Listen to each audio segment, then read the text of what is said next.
The 1960s were a time of great concern about nuclear Armageddon and a rapidly growing human population. You'd never know it from the largely irrelevant, never-ending blather produced by the contemporary corporate media, but neither issue has receded in importance during the last half-century. In fact, we now know that the uncontrolled meltdown of the world's nuclear power plants could cause our extinction, as I pointed out via video on this channel on June 29, 2021. Supporting evidence was presented on that date at GuyMcPherson.com. Both the video and the blog post were titled, Means of Extinction, Nuclear Facilities Implode. But enough about me. Dr. Henry G. is a paleontologist, evolutionary biologist, and editor at Nature. As a result, he is extremely knowledgeable about climate change and conservation biology, including the three pillars of conservation biology: speciation, habitat, and extinction. Dr. G's latest book is A Very Short History of Life on Earth. The book is subtitled 4.6 Billion Years in 12 Pithy Chapters. It was published September 2021, about 9 months ago. I will quote from G's article in Scientific American, which was published as a means of summarizing, therefore bringing positive attention to his book. The short article in Scientific American was published 2 months after publication of the book, on November 30th, 2021. The article in Scientific American written by G is titled, Humans Are Doomed to Go Extinct.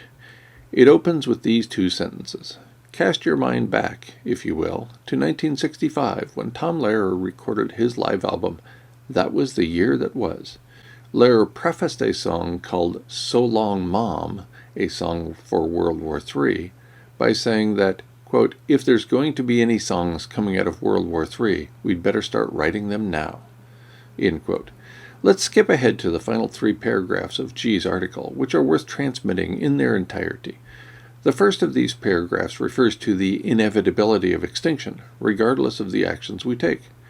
It's almost as if G knows about the paradox presented by continuing industrial activity to the point of losing habitat for our species, or, conversely, reducing industrial activity and therefore triggering the loss of aerosol masking.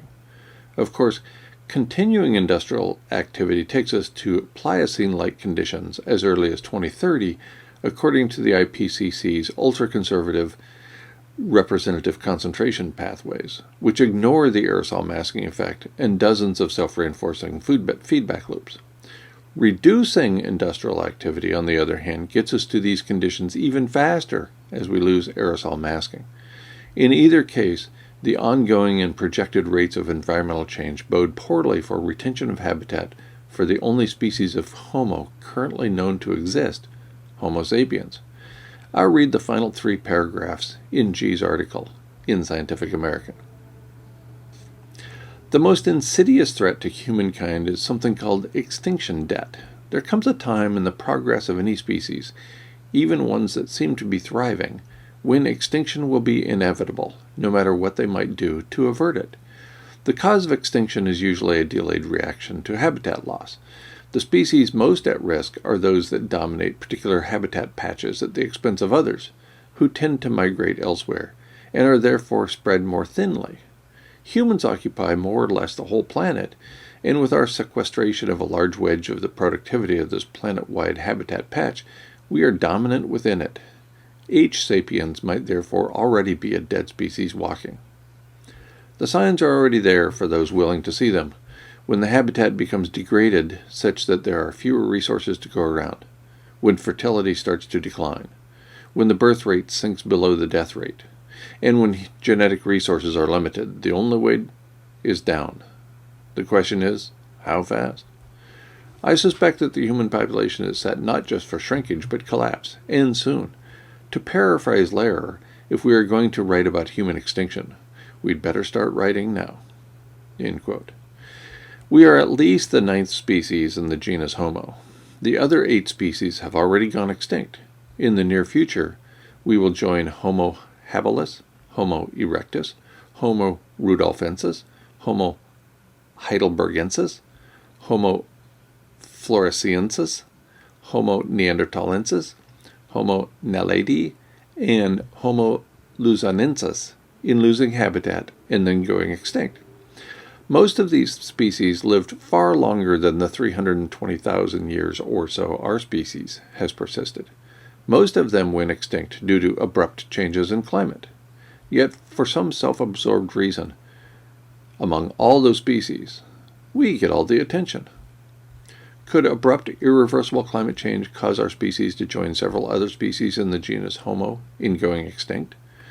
According to the scientifically conservative political body, known as the Intergovernmental on Climate Change, quote, even abrupt geophysical events do not approach current rates of human-driven change, end quote. This direct quote comes from the IPCC's October 8, 2018 report, Global Warming of 1.5 degrees.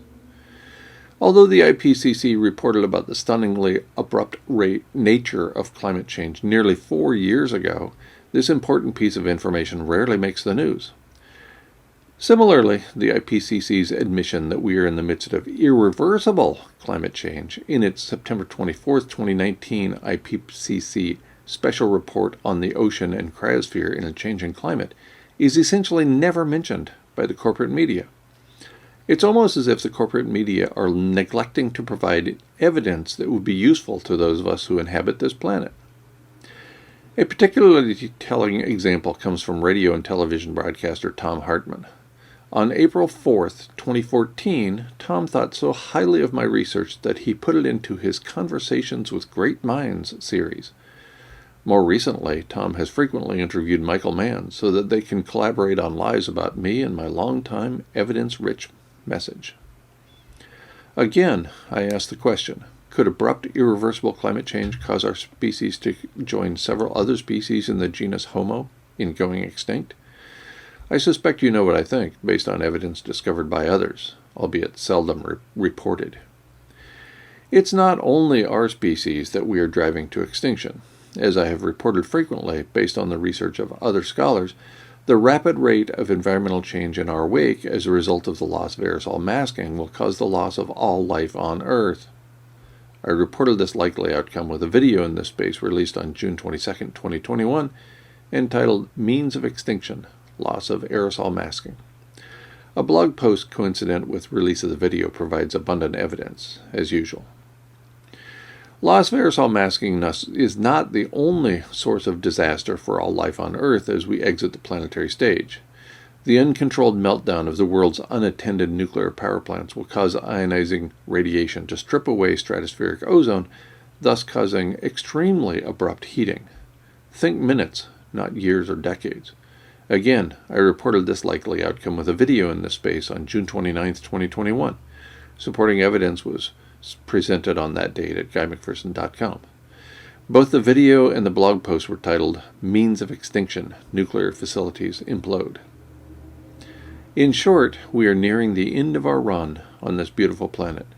There has never been a better time to express your gratitude and love for all the good things in your life. Please like, subscribe, and share this video. Click the bell when you subscribe so you'll be notified about future videos. Become a member of this channel for additional perks at as little as 99 cents per month. Mostly, though, thanks for watching.